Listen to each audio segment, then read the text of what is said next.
Greetings, everyone. This is Rock and Roll Spot Convention with the Weekly Comic Book Roundup. We're at the halfway point for this week's DC Image books, so let's keep on trucking. Kicking things off, we've got Flash number 11. So, Flash has been dealing with some odd extra-dimensional stuff, and well, yeah. But all the speedsters, with the exception of Wally, are currently in another elsewhere. Basically not on Earth as it is currently. However, Wally is dealing with the Archangels, Archangels. And the rest of the speedsters are basically figuring things out, and Barry makes the realization that all the various forces are comprised of time.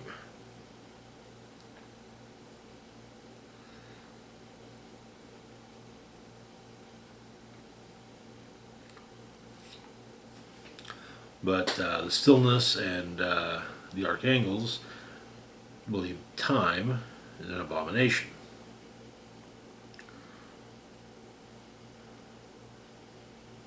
The Stillness and the Archangels disagree on what to do. The Stillness believing the solution is to kill themselves. The Archangels believe the solution is to kill time. Not in the, oh, I got 10 minutes where I can leave sense, but killing time as, yeah.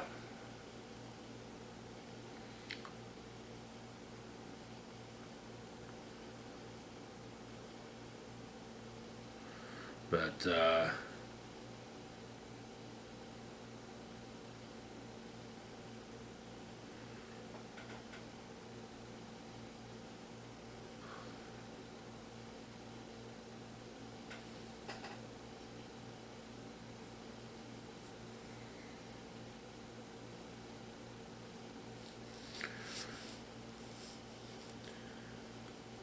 Wally goes after, seems to be the Stillness, who tend to commit random genocide on Earth. But the other speedsters and Barry start looking at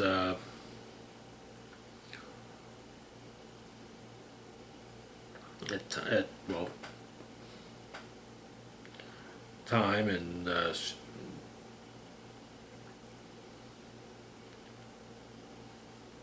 whatnot. Wally's daughter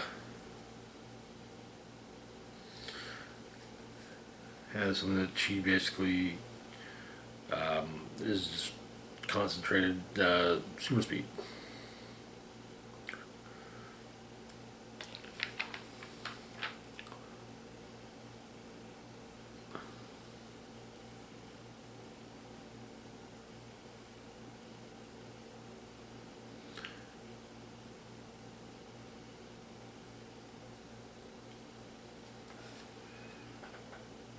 And so, and Max talks about his the vision he had of the buffalo.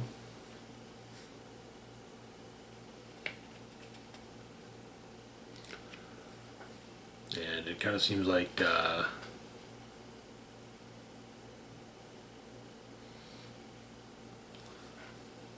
Fawn is taunting Wally.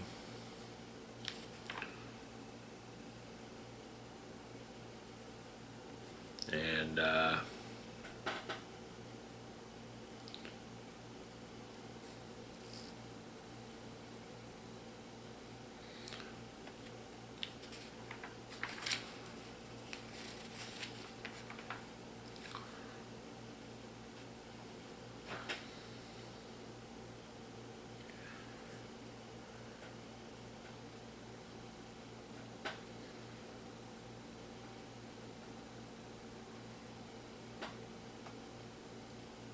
turns out that the statue garden was a construct of the Archangels to basically distract Wally and keep him at peace and make him forget things.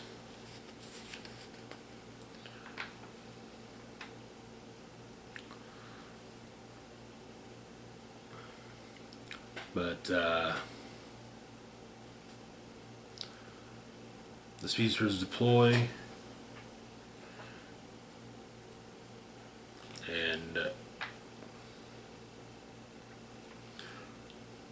it seems that Wally is going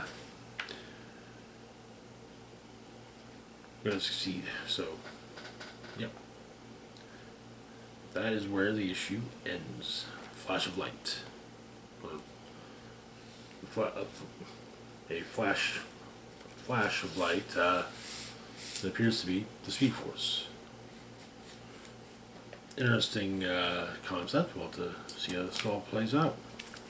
Moving on, though, to our next book, we've got Power Girl number 11.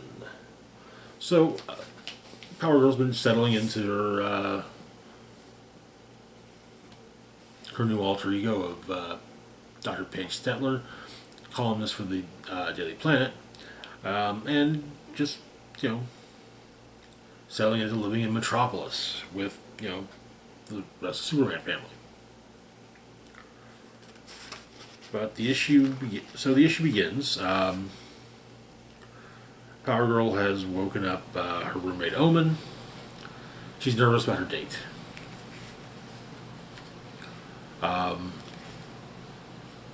But Omen basically says, "Hey, just stop because if you don't get some sleep, I'm gonna suplex you through the lower floors of the apartment." And turns out that Power Girl doesn't know what a suplex is.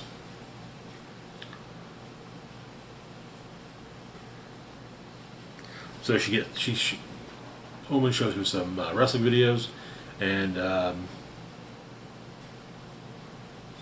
apparently Karen's date, or Power Girl's date, Axel, is taking her to an apartment, or to not an apartment, an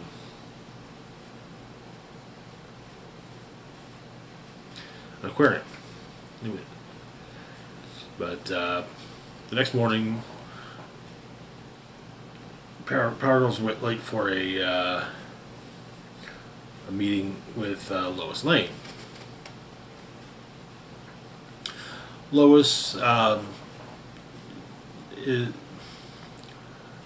fires her from the call. Basically, it's because she has to put the column on the back burner, so to speak. However, she offers Power Girl a field position, reporting on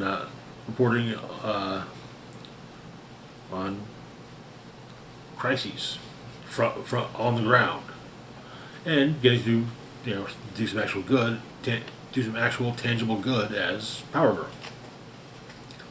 But she's not sure. But the date goes.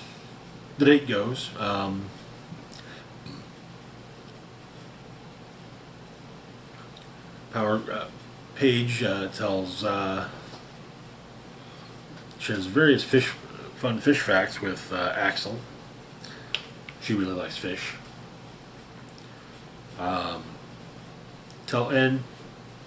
Tells her about the meeting she had with Lois. Kind of. Not letting on this, but that the whole do good as Power Girl. But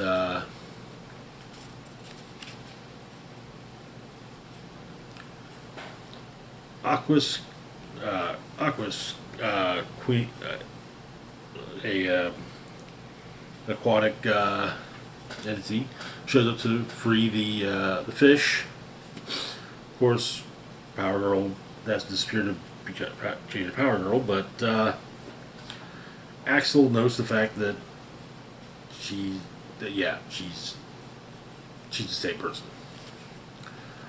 and also, but he's surprised. She can't be Power Girl because Power Girl's hot. It says Power Girl's hot, but he also has superpowers, magic based. Steel, however, Natasha Irons ends up taking care of the of Aquas with a fish tranquilizer. Axel and Power Girl argue about things, and they both think the other set them up, and well, they say that they didn't set each other up. They didn't set the other. However, so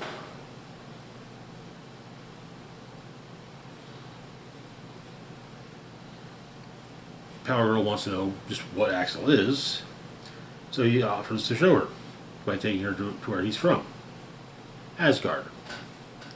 And that is where the issue ends. Okay. Recently, the Norse gods did play a part in Wonder Woman in the aftermath of Dark Knight's death metal. So, I mean, there is a Norse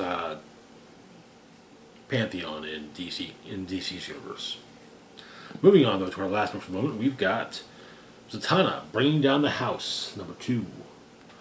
This is a Black Label miniseries focusing on, of course, Zatanna.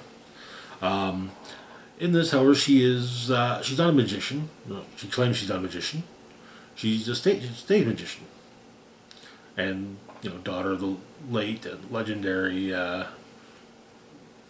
John Zatanna.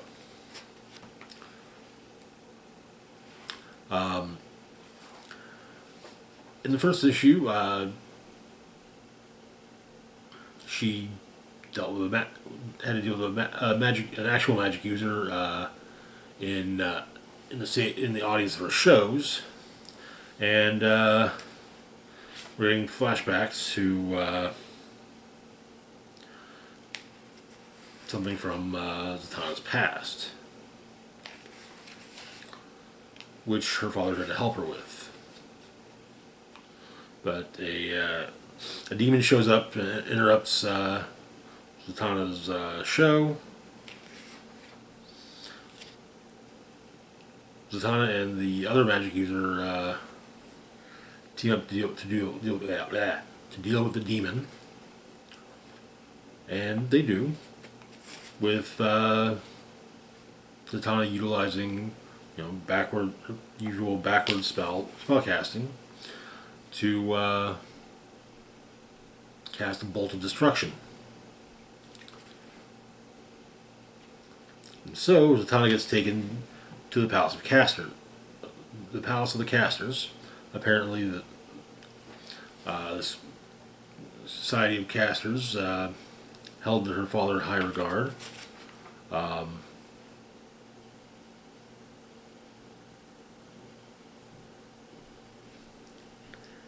And the other magic user, talks about what happened, and the leader of the casters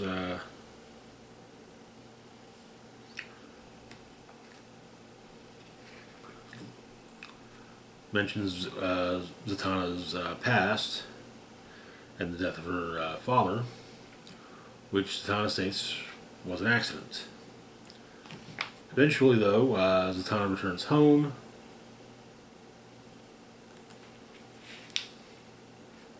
And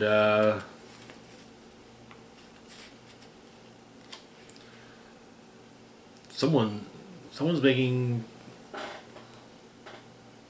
carrot soup in her apartment.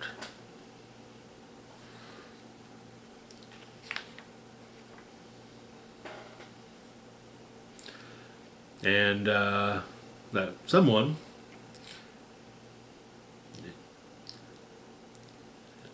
tells Zatanna that the casters are lying, and so is she. Zatanna is. And that is when the issue ends. Interesting. Presumably this is basically kind of looking into, delving into Zatanna's origins previous to being a superhero. But anyways, that is where that's going to do it for now. As always, feel free to like, share, and subscribe.